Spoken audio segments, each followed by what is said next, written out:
प्रधानमंत्री सूक्ष्म अन्न प्रक्रिया उद्योग योजनेमध्ये महाराष्ट्रातील देशात दमदार कामगिरी, राष्ट्रीय पुरस्काराने महाराष्ट्राचा गौरव।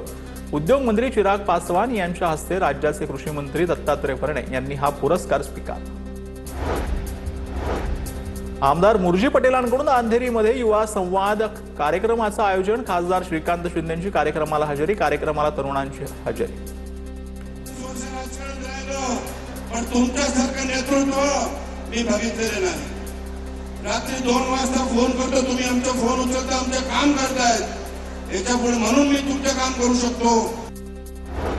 वाशिममध्ये शेतकऱ्यांना खताची ऑनलाईन खरेदी करता येणार। केंद्र सरकारकडून ॲपची निर्मिती, आजपासून वाशिम जिल्ह्यात प्रायोगिक तत्वावर सुरुवात। ठाण्यात माझा फुटपाथ माझा अधिकार अभियान, भाजप नगरसेविका मृणाल पेंडसे यांचा उपक्रम। शहरातील विविध ठिकाणी दुकानदारांचा अतिक्रमण। ऍक्शन मोड मध्ये येऊन परत एकदा माझा फुटपाथ माझा अधिकार हे अभियान मी सुरू करत आहे। म्हणजे आपल्या भागातले फुटपाथ हे चालण्यासाठी मोकळेच राहिले पाहिजेत। जळगावात कर्णकर्कश आवाज करणाऱ्या दुचाकींच्या सायलेन्सरवर MIDC पोलिसांची कारवाई। पाहायला मिळते, जप्त केलेल्या सायलेन्सरवर रोड रोलर फिरवण्यात आला।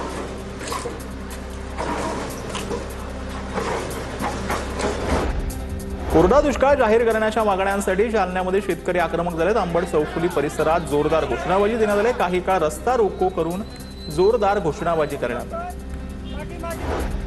गडचिरोली जिल्ह्यामध्ये जप्तलाई आश्रमशाळा सर्पदंश प्रकरणामध्ये आदिवासी विकास मंत्र्यांच्या राजीनाम्याच्या मागणीसाठी आदिवासी विद्यार्थी संघाचं आंदोलन पाहायला मिळते। आश्रमशाळा देखील बंद ठेवल्या जात आहेत। धान पिकांच्या बोनससाठी जिल्हाधिकारी कार्यालयावर काढलेला मोर्चा अखेर मागे, मागण्या शासनापर्यंत पोहोचवणार। जिल्हाधिकारी भैयासाहेब बेहरे यांचं शेतकऱ्यांना आश्वासन। अमरावती जिल्हा स्त्री रुग्णालयाला जिल्हाधिकारी आशिष येरेकर यांची भेट। रुग्णालयात पाहणी करत डॉक्टर, परिचारक आणि रुग्णांच्या नातेवाईकांशी संवाद। मुंबई अहमदाबाद वंदे भारत एक्सप्रेसवर दगडफेक। सुरतमधील उतराण आणि कोसड दरम्यानची घटना। उत्तर प्रदेशच्या राज्यपाल आणि गुजरातच्या माजी मुख्यमंत्री आनंदीबेन पटेल यांचा देखील याच ट्रेनमधून प्रवास।